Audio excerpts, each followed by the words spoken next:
I am Hayden Panettiere, and we are here at the studio recording Until Dawn. My name is Rami Malek, and I played Josh. My name is Megan Martin. My name is Brett Dalton. My name is Antonella Lentini, and I played Hannah and Beth. My name is Jordan Fisher, and I play the character Matthew, Matt for short. I'm Nicole Bloom, and I play Emily in the game. My name is Noah Fleiss. I am Galadriel Steinman, and I play Ashley. So Until Dawn is the story of 8 teenagers who revisit this cabin in the woods about a year later after a really traumatic experience where I've lost 2 of my sisters, so coming to kind of get some closure in that respect. One of the things that Larry does really well is make these multi-layered characters, and I think for just the story in general, it follows the quintessential horror film plot lines, but the characters are so unique in themselves, and I think that's very cool. Oh, I hope this was the right thing to do. What? You know, getting everyone together on the anniversary. I mean, Josh seemed really pumped about us all doing something, didn't he? Yeah, no, he definitely did. I haven't seen him so excited about something in forever. Good, good. Sam and I have a few things in common, such as being huge lovers of animals, and she's a huge animal lover. She's vegan. She is a pacifist. I'm not quite sure if I'm gonna go as far as saying that I'm a pacifist, but she's spunky and cool. I know that she, I think, is made fun of a little bit by the rest of them who think that her morals and her beliefs in that area are a little ridiculous and they don't agree with them, but she doesn't care. It doesn't stop her from being herself, and that's something that I hope I have in common with her. You know, he definitely can be depressed at some times and a bit of a loner, but he takes some solace in one of his sister's friends, Sam, played by Hayden Panettiere, and invites everybody back to the same house the next year to kind of find some closure. Jessica she has a whole lot of personality. She is definitely the sort of mean girl character that, you know, at school she knows she's pretty, she knows that boys like her, and she's gonna use it to her advantage. He's got a big heart, and you can tell that that's very evident, especially how he treats his girlfriend, Emily, and you know, he's kind of a meathead, but in the best way possible. She really knows what she wants, and she manages to get that from whomever it is, whether it be Matt or Mike. You know, she's really driven, and I can definitely relate to that. My character is Chris, and he is what society might consider the nerd of the group, and he kind of embraces it.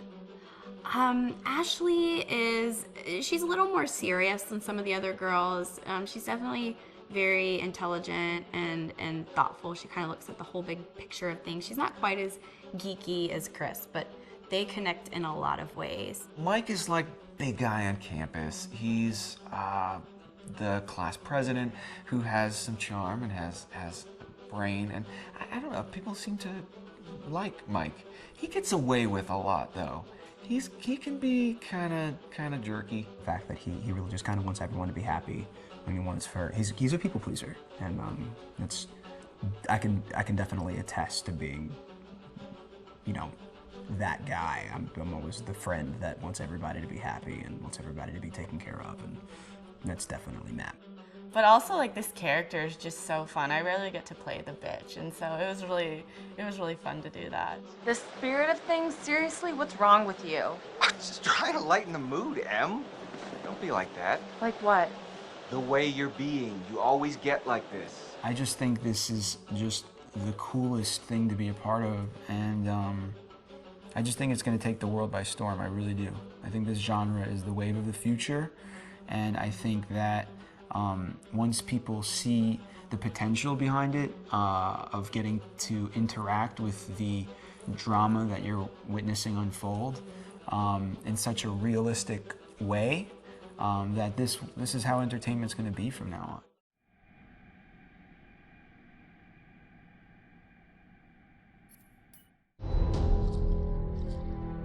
Hi, this is Lee Robinson, production designer on Until Dawn. The production design for Until Dawn started with the great teen horror script that sets the characters in a Canadian winter mountain lodge, being a contemporary setting with visual clues derived from classic films of that genre, such as Hitchcock's Psycho and Stanley Kubrick's Shining. The storyboards are vital to the production design as it allows the designer to understand the scale of the environments to be made and the detail that would be seen to create the atmosphere of a horror. This took us into concepts that took these storyboards further, visualizing the world through the color palette, the lighting, tone and the mood, and developing key locations such as the lodge, the cable car stations, the forests themselves, the wilderness. As you can see, the environments and atmospheres change quite a bit from warm and inviting to cold and threatening. The Millionaire's Mountain Lodge was a key example. It was designed to be made from nearby stone and timber, embedding it into the landscape, with a contrasting and contemporary interior needing to be opulent and extravagant. We created dark and claustrophobic corridors with ominous and large open spaces, almost cathedral-like in size, and with huge structures to silhouette and dwarf the characters within, providing a labyrinth to explore and wander. Each character was developed with a strong visual identity in mind, with contrasting colours, tones and silhouettes to identify them, each to have their own texture, pattern and shape, so that when they were lined up you could always identify them. The costume designs allowed a range of clothes that would suit them for the cold winter weather, but also have an element of style and individualism, so that the audience could look at them and relate, recognizing themselves within them. A lady would like to cuddle up with her man by a nice cozy fire bathed in atmospheric mood lighting. Right. It'll get plenty toasty once we're rubbing up against each other. Mike. Yeah. Fire and mood lighting. Yes. Working with the lighting artists, we really brought the look and feel of the world together, and this required a thorough understanding of the visual language of teen horror. A key scene was where all the characters emerge out of the rear of the lodge chasing Hannah. A contrast is evident straight away from the exterior wilderness to the warmth of the lodge. The attention to character lighting here is through the bounce and rim lighting, accented colours and composition, creating characters that come from the dark into the light and back again with an emotional effect. Guys, there's someone outside. What the hell? Hannah! What's going on? Where's my sister going? It's fine. She just can't take a joke. It was just a prank, Han.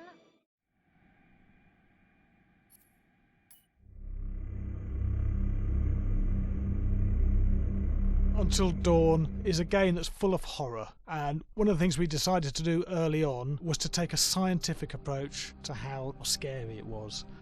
So we did experiments on people and we measured their responses to the game. We've created a test area. It's as close to a home setup as we can get it. We've recruited ordinary people to play the game and we've left them to play it on their own. You're turning the light off.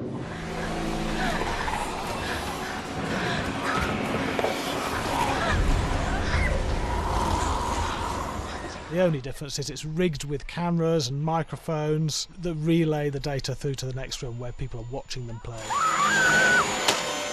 Bracelet here we use for biometric testing. It measures the player's emotional response. It's called a galvanic response sensor. It makes contact with the user's skin and it measures the electrical conductivity across their skin. It's the same principle as an old-fashioned lie detector. When you're stressed, you sweat a little, very sensitive, and picks up tiny changes if the player is feeling anxious or scared. That data's fed back to a testing team, comes through as a graph. I'm so sorry.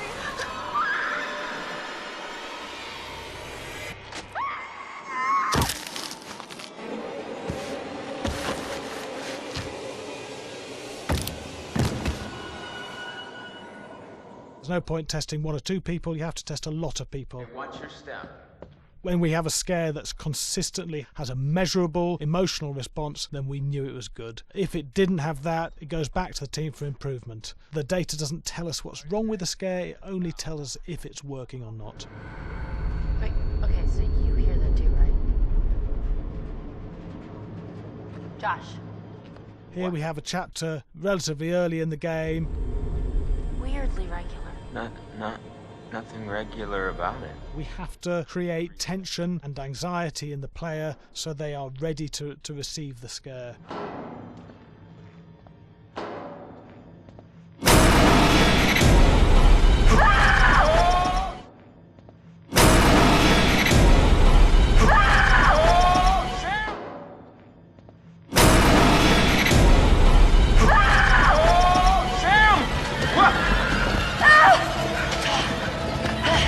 Give the player time to recover, to cool down, to calm down, and then start building the tension again before we do the next scare.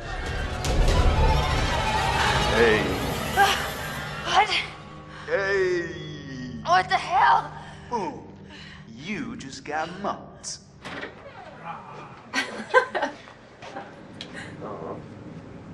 Yeah, I have such an adrenaline high from that game. There's two things we found. One is we could look at the scares, analyse if our expected scares were working effectively. Were people shrieking and covering their hands, or were they getting an emotional response from it? And being scientific about it means that we strip out people's opinions about whether things are working or not. We've got data, and we look at the data. If it's working, we're happy with it. Really scary. Bit scared and wanting to get away. I actually be maybe a bit scared to play on my own, but in a room with the lights on, yeah, with some other people as well, yeah, maybe. But because I'm a scaredy cat, I would play with someone in the room. And the lights on. It was one of the scariest games I've played in a long while.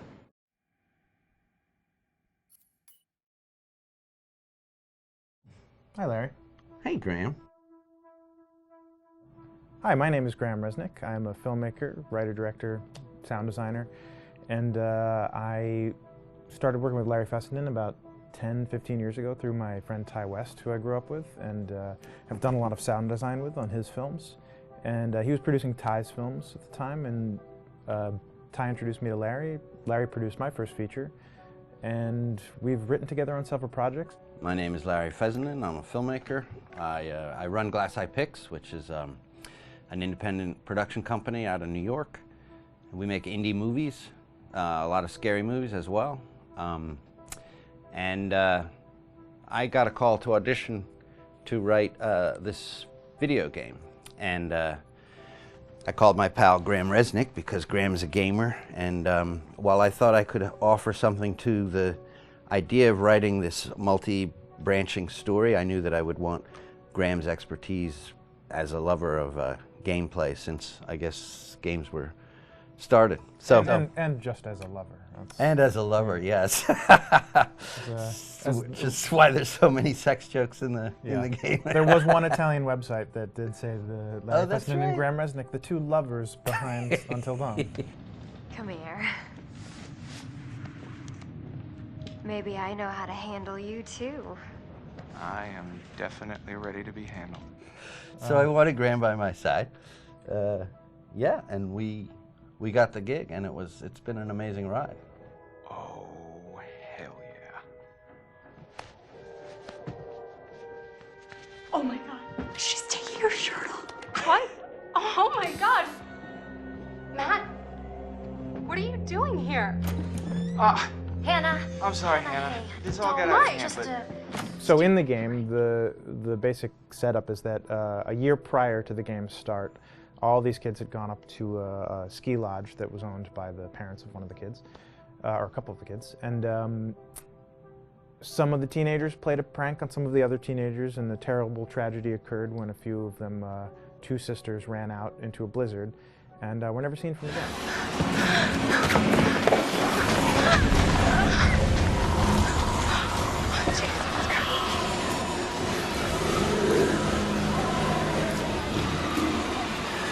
So now, a year later, this is kind of torn apart, this group of friends. They've gone through some trials and tribulations in the past year. The brother of the two girls has had a lot of psychological issues, and to kind of help him cope and help them all get over it, they all returned to the lodge a year later, back up on the mountain.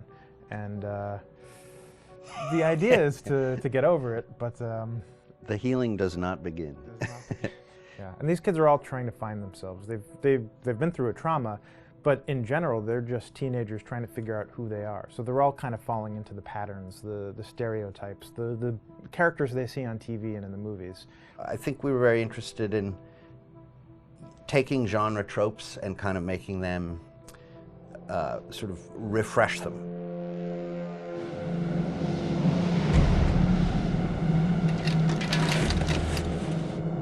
Hey, did you see that?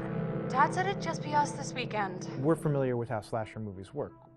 Most people have seen some horror movies, and we have established notions and preconceptions about the roles of the players in horror movies and how they talk and how they get killed and how they have sex.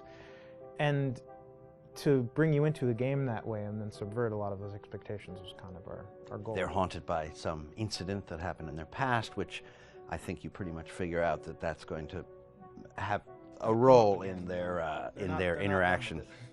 Yeah, so I think what was fun was we take some sort of stock characters and we try to give them some shape, but at least at the beginning they're recognizable in the way of groups of friends. There's, the jock and the bitchy girl and the rivalries between everyone. And oh my gosh, and really fun characters too. Like we just had so much fun living in the minds of these characters through writing the script. What do you think? Jesus! It was fun. I think we were looking to get that kind of banter that you see both in movies, but also that you absolutely have with friends, and sort of those inside jokes. And of course, as writers and as friends ourselves, we sort of developed little tracks, and we try to give the characters that kind of vibe.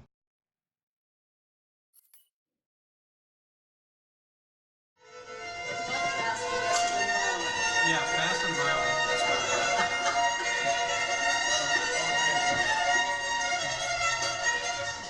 All right, from the top.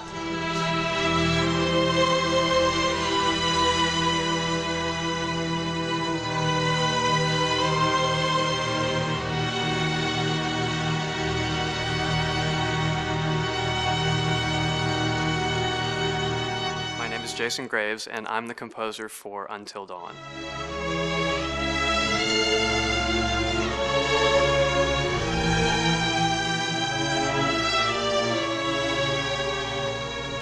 I've been involved with Until Dawn for about a year now. Originally, I was contacted by Barney Pratt, the audio director. I think that had something to do with my lineage of horror games, and hopefully not the fact that my last name is Graves, although a lot of people seem to associate my name with scary music.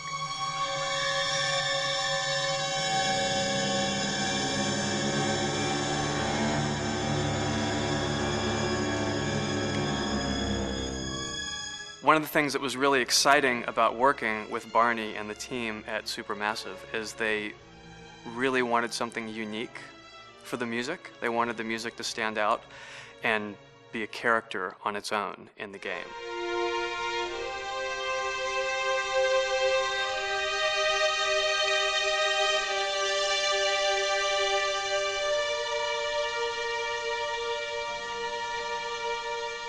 When I'm first starting on a new score, and it doesn't matter if it's film, television, or games, I always end up going to the main theme.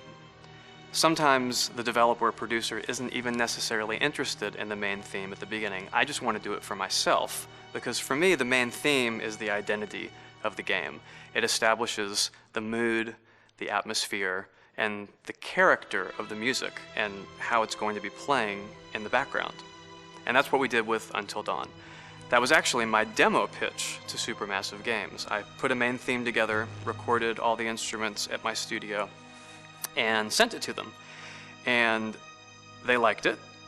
We actually ended up recording that exact theme, all the instruments and everything, live here at Ocean Way, probably 9 months ago. And that's what we've been using in all the demos for the game, and that's the final version of the theme that is the main theme that you'll hear on the menus and in some key pieces of gameplay.